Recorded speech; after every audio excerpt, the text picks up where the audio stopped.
Hello students, मैं प्रेम प्रकाश प्रभाकर अनोखी पाठशाला में आप सभी का स्वागत करता हूं। आज हम लोग का टॉपिक है ऐसा है कि मैट्रिक की परीक्षा में यह 5 अंक हमें दिलाए, क्योंकि यह NCERT 10th class math exercise 11.1 से संबंधित है और इस एक्सरसाइज में लगभग 7 प्रश्न हैं और सातों बारी बारी से बोर्ड की परीक्षाओं में आया करते हैं। तो चलिए आज हम लोग क्वेश्चन नंबर 1 देखते हैं, जो कह रहा है कि 7.6 सेंटीमीटर लंबी रेखाखंड खींचिए और इसे 5:8 के अनुपात में विभाजित कीजिए। तो सबसे पहला काम होगा, ये हम बाद में समझेंगे, ये रचना का चरण है, समय को बचाने के लिए हमने लिख दिया है ताकि आपको उबाऊ क्लास न लगे।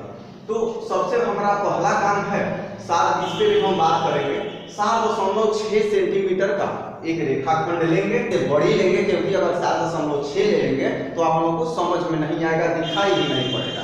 तो चलिए हम एक यहाँ पे मान लेते हैं, ये जो रेखाखंड है 7.6 सेंटीमीटर है, हमें समझना है। ये एक हम ले लेंगे रेखाखंड।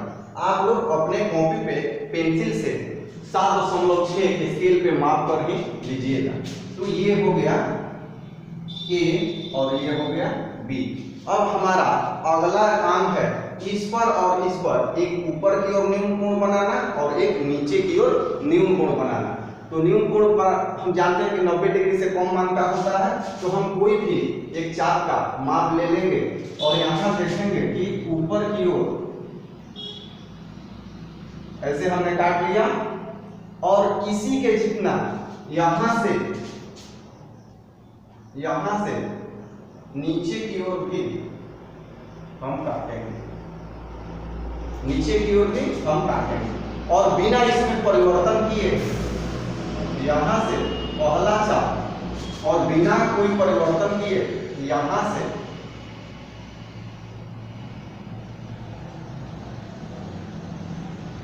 पहला चाप काट लेंगे।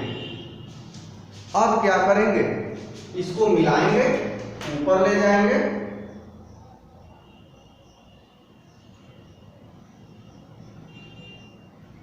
और इसे हम कुछ नाम रख देंगे x, और इसी तरह से इसे भी हम नीचे लाएंगे,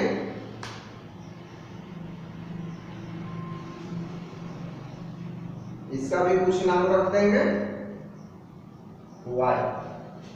अब अगला चरण हमारा क्या होगा, तो बराबर बराबर चाप काटेंगे, कितना 5। क्यों काटेंगे 5?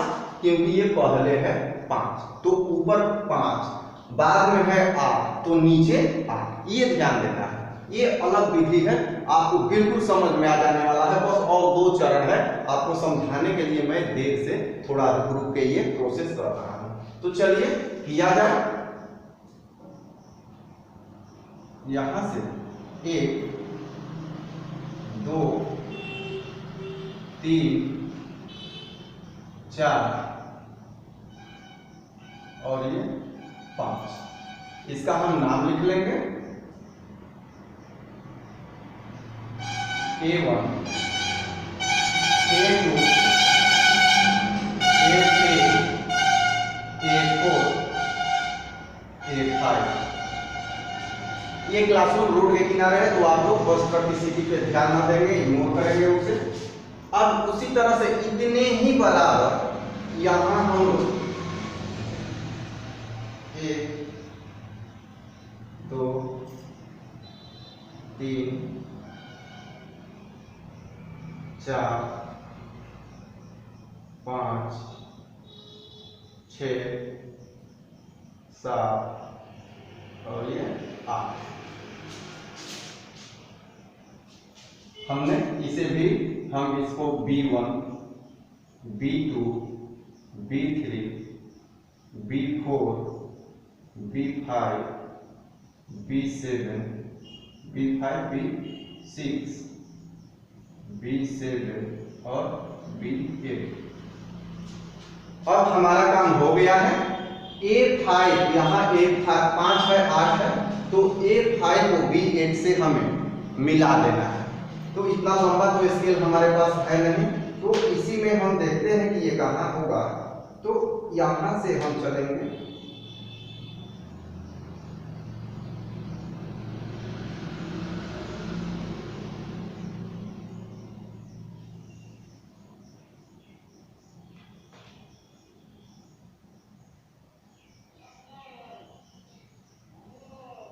ये हमने इसे मिला।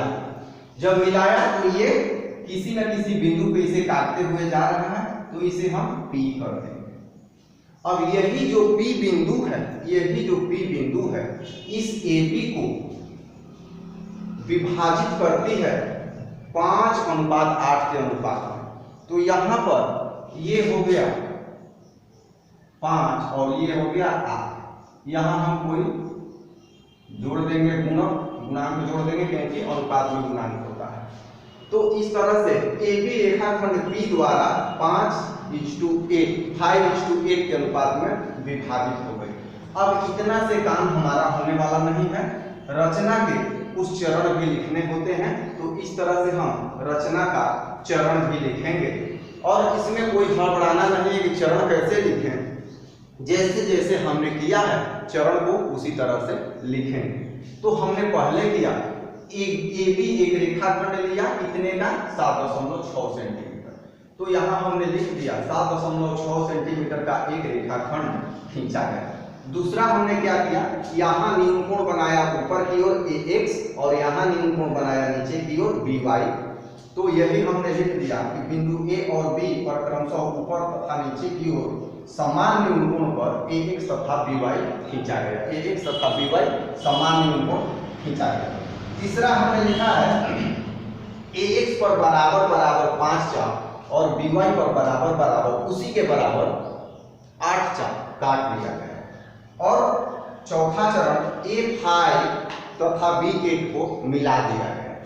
तो ये हो गया। अब निष्कर्ष में ये होगा कि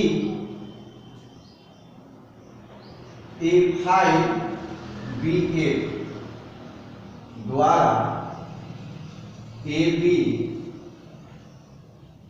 P बिंदु पर काट रहा है तथा 5:8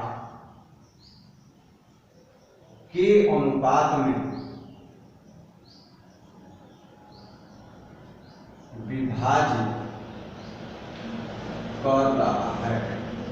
निष्कर्ष लिख देंगे।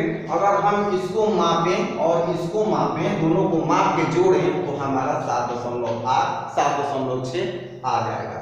हमारा ये 7.6 नहीं है, इसलिए हम यहाँ अभी नहीं माप रहे हैं। तो आप लोग माप के देख लीजिएगा। इस तरह से रचना पूर्ण हुई। रचना में कोई खास नहीं है, आप समझ गए होंगे। एक और विधि है जिसे हम अगले वीडियो में बता देंगे इसी रचना को, लेकिन ये आपको बिल्कुल समझ में आ गया होगा।